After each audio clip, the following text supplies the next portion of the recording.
वंदे मातरम दोस्तों। आज के इस वीडियो में हम राज्यों का पुनर्गठन पढ़ने वाले हैं। यह टॉपिक एग्जाम की दृष्टि से बहुत ही ज़्यादा इम्पोर्टेंट है। ऐसा क्यों है? क्योंकि भारत का जो मैप आज हम देखते हैं 28 राज्य तथा 9 केंद्र शासित प्रदेश वाला, प्रारंभ में ऐसा नहीं था। तो प्रारंभ में किस प्रकार का स्वरूप था और भारत ने वर्तमान स्वरूप तक का सफ़र किस प्रकार तय किया, ये हम आज के वीडियो में देखेंगे।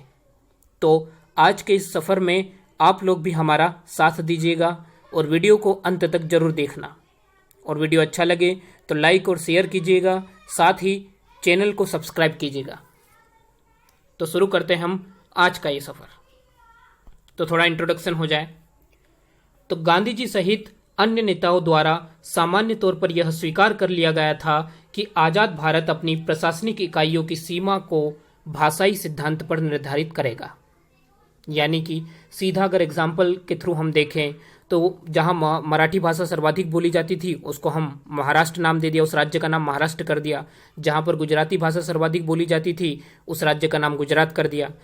ठीक है, यानी राज्यों को भाषाई आधार पर गठित किया जाएगा।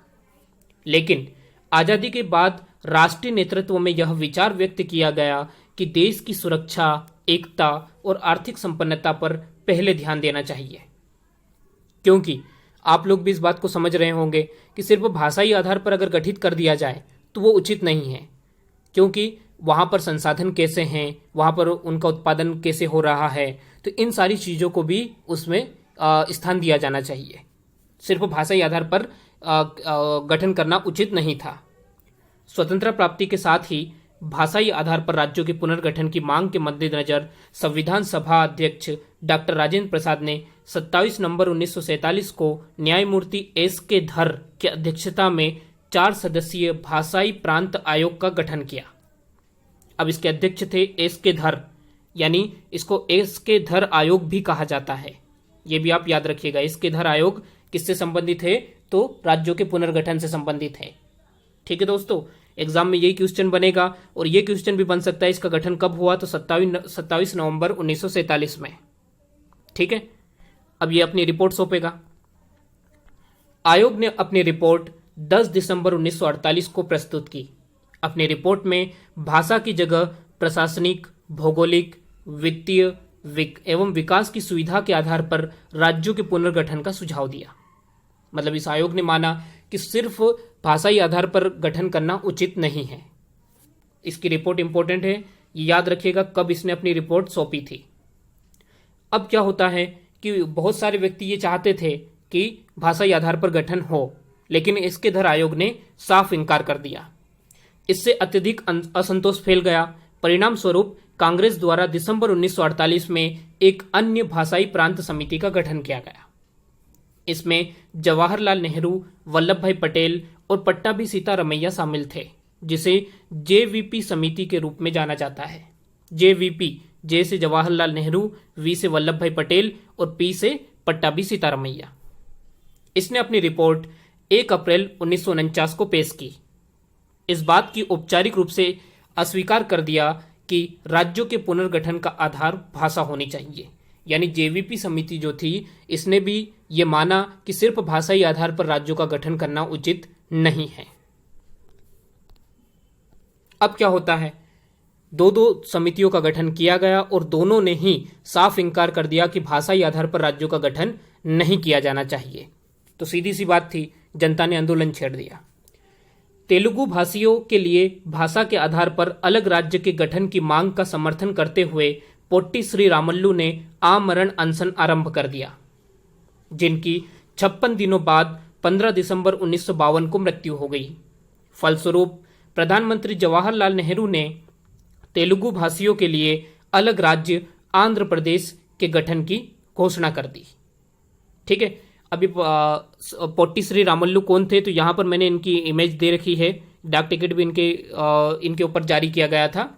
ठीक है, तो ये वो महान व्यक्ति थे जिनकी वजह से आज जो तेलंगाना आंध्र प्रदेश राज्य का गठन हुआ था, या आंध्र प्रदेश राज्य का गठन इन्हीं की बदौलत हुआ था। ये पहला राज्य गठित करवाने में सफल हुए, इन्होंने अपने प्राण त्याग दिए। जिसका गठन 1 अक्टूबर 1953 को किया गया। यह भाषाई आधार पर गठित होने वाला प्रथम राज्य था।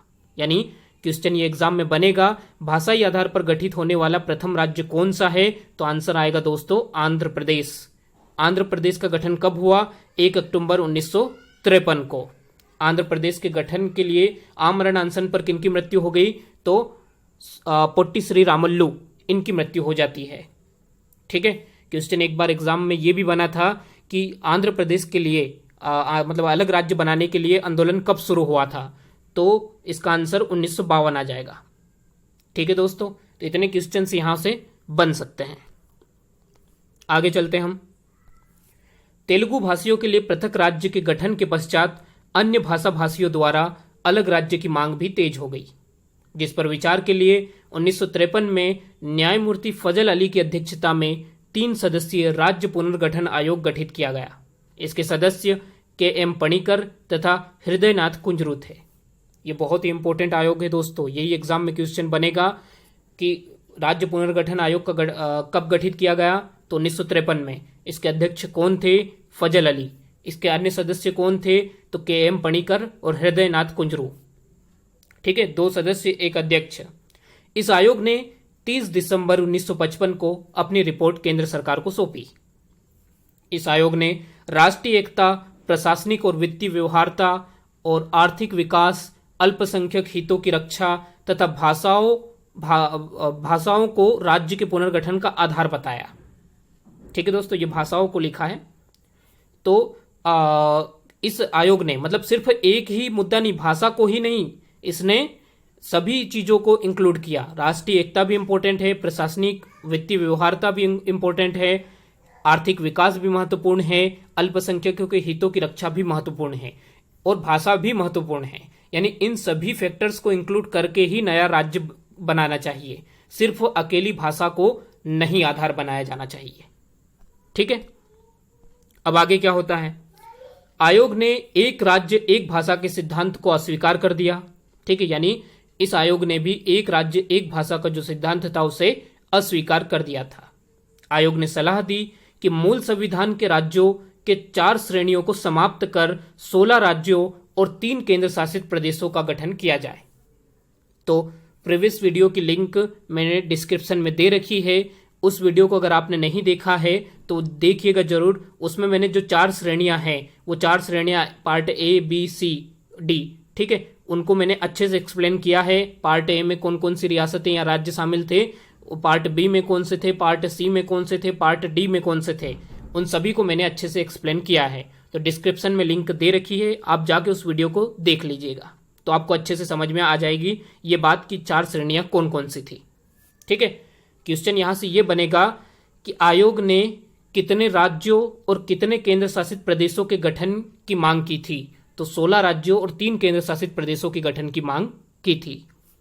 भारत सरकार ने बहुत ही कम परिवर्तनों के साथ इन सिफारिशों को स्वीकार कर लिया तथा इस रिपोर्ट के आधार पर राज्य पुनर्गठन अधिनियम 1956 पारित किया गया। यानी इस आयोग की जो रिपोर्ट थी उसके आधार पर राज्य पुनर्गठन अधिनियम 1956 पारित होता है। ये एग्जाम में क्वेश्चन बन सकता है दोस्तों कि राज्य पुनर्गठन अधिनियम जो था 1956 का, ये किस आयोग की अनुशंसा पर पारित हुआ था? तो इसका आंसर आ जाएगा कि कौन सा आयोग? फजल अली की अध्यक्षता में जो बना है उसी आयोग के अनुशंसा पर इसका गठन किया गया था। इस अधिनियम के अनुसार संविधान में 7वां संविधान संशोधन किया गया और मूल संविधान के राज्यों की 4 श्रेणियों को समाप्त कर 14 राज्यों, 6 केंद्र शासित प्रदेशों का गठन किया गया। ठीक है दोस्तों, यहां पर आप बात समझिएगा, क्वेश्चन यूपीएससी उलझाता है। यहां पर आयोग ने सलाह दी थी कि 16 राज्य और 3 केंद्र शासित प्रदेशों का गठन किया जाए, लेकिन सरकार ने 14 राज्यों और 6 केंद्र शासित प्रदेशों का गठन किया था। ठीक है, यहीं पे कंफ्यूजन होगा, आप लोग विशेष तौर पर याद रखिएगा, 7वें संविधान संशोधन अधिनियम के द्वारा। ओके, आगे बढ़ते हैं हम। तो ये था प्रारंभ में भारत का जो मैप था वो कुछ इस प्रकार था। इस मैप में आप देख सकते हैं ये जम्मू कश्मीर ऊपर आपको नजर आ रहा है, यहाँ पर पंजाब ही सिर्फ आपको दिख रहा होगा। ठीक है, यहाँ पर ये आप देख सकते हैं पंजाब। उत्तर प्रदेश तो जैसा था वैसा ही है, बिहार भी आपको नजर आ रहा होगा, वेस्ट बंगाल। ठीक है, ये तो इतना एरिया जो था ये बांग्लादेश था। अब यहाँ पर पूर्वोत्तर राज्य में आप देखिए, पूर्वोत्तर में सिर्फ आपको असम नजर आ रहा है। ठीक है, यानी उस समय अरुणाचल प्रदेश और ये अन्य राज्य जो थे वो नहीं थे, आसाम ही यहाँ पर राज्य था। यहाँ पर आप देख सकते हैं मध्य प्रदेश और छत्तीसगढ़ ये दोनों जुड़े हुए हैं, ठीक है। यहाँ पर एक जो गुजरात और महाराष्ट्र है ये दोनों एक है बॉम्बे प्रांत के नाम से, ठीक है। ये मद्रास, तमिलनाडु, उस समय तमिलनाडु का तमिलनाडु नाम नहीं था, मद्रास था। ये इधर जो तेलंगाना वर्तमान में है इसको हैदराबाद कहा जाता था। ये आंध्र प्रदेश ये इस प्रकार से ये अलग था। उड़ीसा यहाँ पर ये था। मतलब आप देख सकते हैं कि भारत के वर्तमान मैप और पुराने मैप में बहुत ज़्यादा अंतर था, ठीक है। आगे बढ़ते हैं हम। अब 1956 के बाद में बनाए गए नए राज्य एवं संघ शासित क्षेत्र, तो उन पे हम चर्चा करेंगे, ठीक है। तो 14वें संविधान संशोधन अधिनियम 1962 द्वारा पांडिचेरी को भारत का केंद्र शासित प्रदेश बनाया गया। ध्यातव्य है कि 1954 में फ्रांसीसी उपनिवेश पांडिचेरी, माहे, यनम और करिकल, ठीक है। पांडिचेरी जो उपनिवेश है, उपनिवेश था, अब तो ये भारत का केंद्र शासित प्रदेश है। तो ये जो केंद्र शासित प्रदेश है ये 4 भागों में बटा हुआ है, पांडिचेरी, माहे, यनम और करिकल, ठीक है। इनको समझौते द्वारा अर्जित कर पांडिचेरी का गठन किया गया। पांडिचेरी को वर्तमान में पुदुचेरी कहा जाता है, ये भी आप याद रखिएगा कि वर्तमान में पांडिचेरी का नाम पुदुचेरी था, कर दिया गया है। यानी ये किसके अधीन था, ये भी क्वेश्चन बन सकता है। तो ये फ्रांसीसी उपनिवेश था, इसको भारत ने अपने कब्जे में 1954 में ले लिया था और 1962 में इसको क्या बना दिया गया, केंद्र शासित प्रदेश। अभी तक ये केंद्र शासित प्रदेश ही है। 1961 में सैनिक कार्यवाही ऑपरेशन विजय द्वारा गोवा, दमन और दीव को पुर्तगालियों से मुक्त कराकर उसे संघ राज्य क्षेत्र का दर्जा दिया गया, ठीक है दोस्तों। यानी कि गोवा और दमन और दीव जो हैं ये किसके अधीन थे, किसके उपनिवेश थे, तो पुर्तगालियों के उपनिवेश थे ये।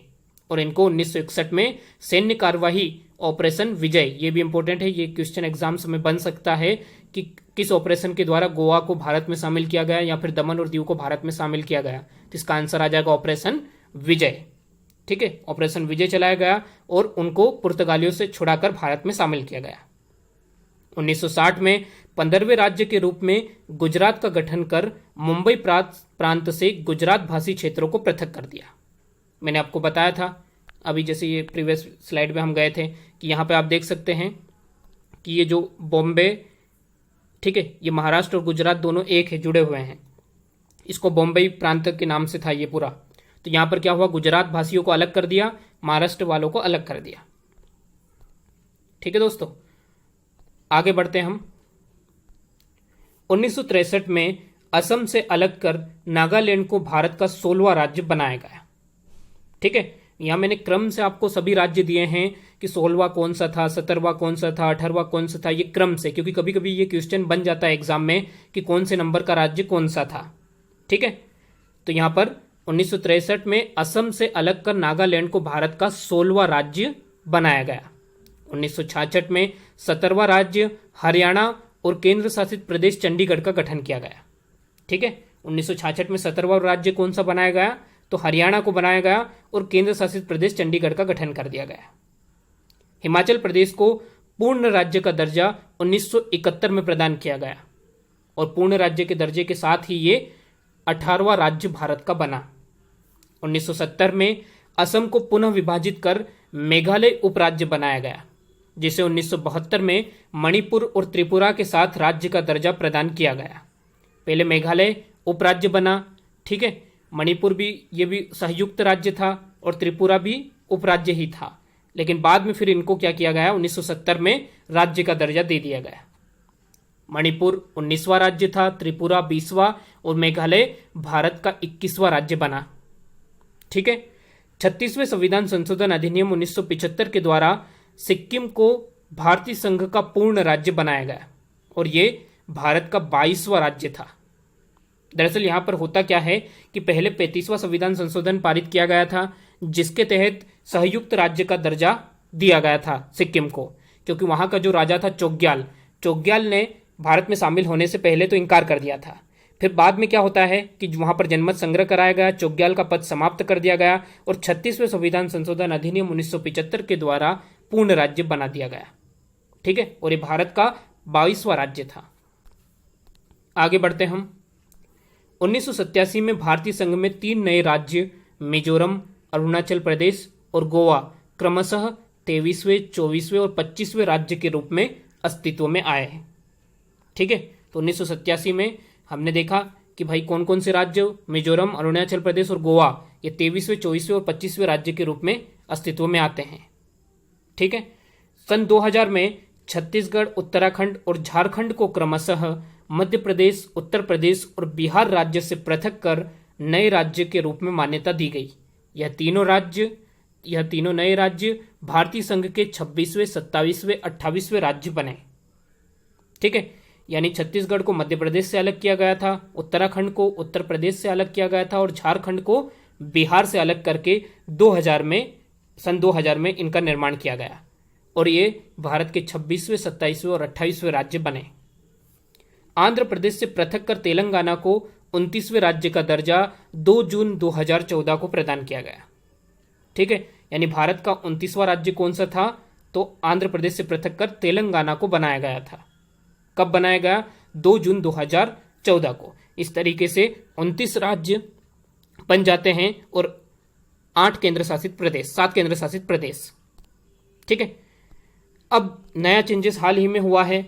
31 अक्टूबर 2019 को जम्मू कश्मीर राज्य का पुनर्गठन कर जम्मू और कश्मीर तथा लद्दाख नामक 2 संघ राज्य क्षेत्र बना दिए गए।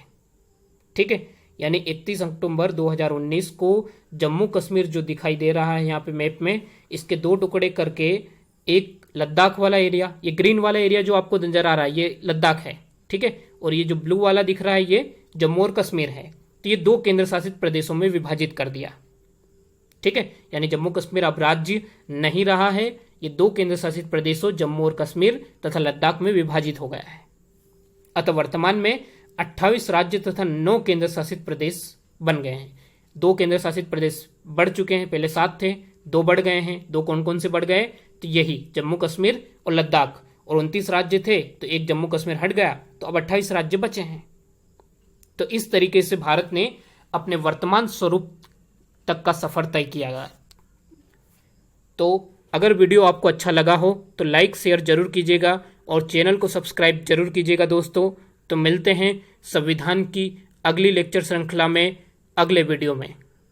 ठीक है, और MP GK तथा हिस्ट्री के लेक्चर्स की जो लिंक है वो भी डिस्क्रिप्शन में दी हुई है, आप उन्हें भी जाकर देख लीजिएगा। ठीक है दोस्तों, धन्यवाद।